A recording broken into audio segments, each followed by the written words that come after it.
Hi all. I want to send a special hello to the young graduates who, having not settled in their specialty, joined the ranks of couriers, sales assistants, lower level managers, etc. Guys, I was exactly the same. No prospects and no self-respect after several failed interviews at large firms.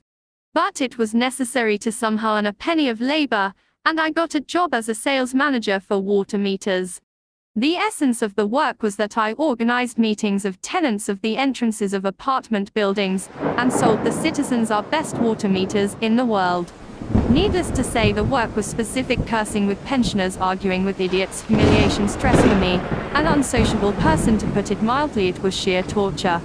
The last straw in the cup of suffering was the case that I want to tell you about. One gloomy October day, as usual, I went up to the 9th floor of a panel building on Novskaya Street. I had to call all the apartments and invite the tenants to a meeting that was to be held on the ground floor. As always, someone promised to come, someone refused, someone came to the door, looked through the peephole, and did not open it. Soon I got to the 2nd or 3rd floor, I don't remember exactly, and called apartment number 57. From behind a shabby wooden door a voice was heard: "Who are you?" I in turn cheerfully and loudly began to explain that now a meeting would be held in the entrance, that I was a representative of the best company in the universe, and all other crap. The same voice asked again, "Who are you?"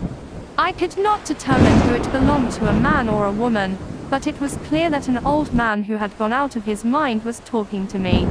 I was a little confused, but I introduced myself again: Sergey Maximov, manager of the Scamtech company. After the 3rd question, "Who are you?" I realized that it was useless to talk and went on. Only behind the ill-fated door this question was heard more and more often, louder and more angrily. Due to the fact that the noise was growing on the landing, I went downstairs to the 1st floor.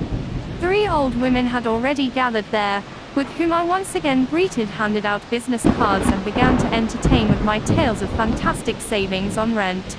Everything went well at first, but after about 3 minutes the noise from the 57th apartment became audible, and it became uncomfortable to talk downstairs.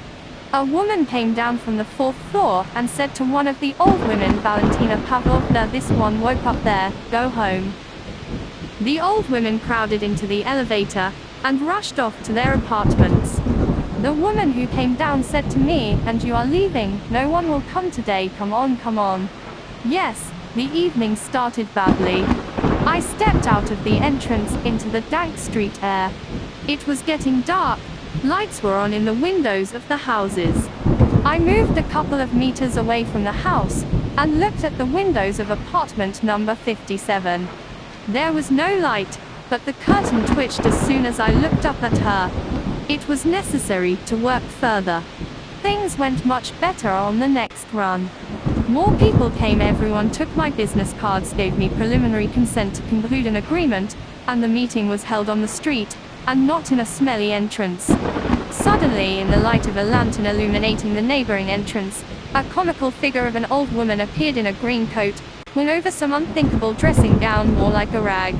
This scarecrow was wearing a tattered E-flap on his head, and woolen socks on his feet, in which the old woman paced on the asphalt.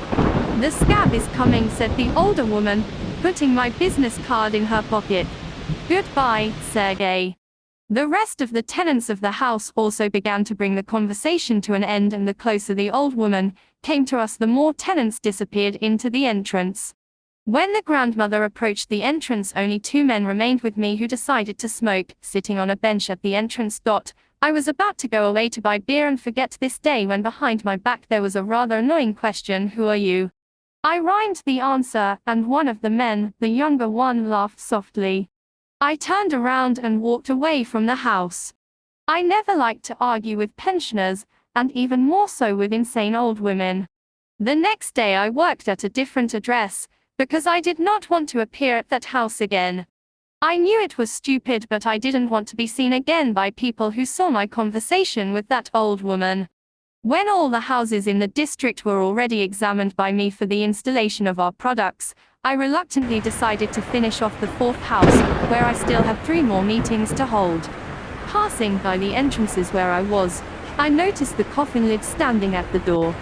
I looked at the photograph of the deceased and was unpleasantly surprised the photo showed the same man laughing at the old woman, and the same hairstyle, and potato nose.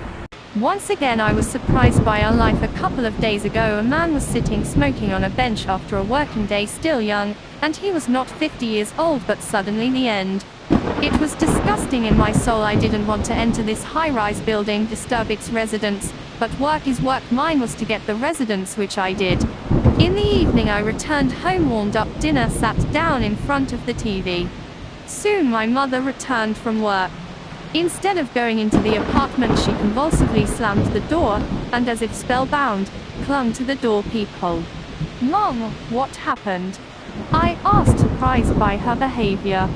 "Get off," she said in a whisper, waving her hand away. I began to worry, but my mother stood for another 15 minutes, peering through the peephole in the door. Only after dinner did she tell how some old woman approached her at the tram stop, grabbed her by the hand and did not let go. Mother tried to break free, but a bony hand grabbed her in a death grip. All this did not last long, but while the mother was trying to escape, the old woman was saying some nonsense in a hissing voice, which, however, frightened my mother very much. Finally, when she managed to escape from the clutches of the old woman and run away, the evil witch ran after her and even got into the entrance. Then the old woman rang the doorbell of each apartment and asked the surprised tenants in a rattling voice, "Who are you?" And in our apartment the doorbell rang several times, but we just sat in silence and waited for it to be over. The old woman was kicked out by our neighbor, Uncle Pasha. He almost kicked the disturber of the peace out of the entrance, and only on the street called an ambulance to pick up the lost crazy old woman. In the middle of the night we heard the doorbell ring again. On the threshold stood a tear-stained neighbor. The mother asked what happened. It turned out that at night Uncle Pasha had a headache. His blood pressure jumped.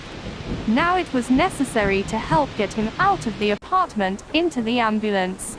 A neighbor died in the hospital a few days later of brain hemorrhage.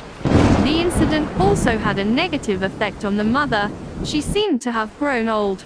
Gray hair appeared, eyes clouded. "Mom, what did that old woman say to you?"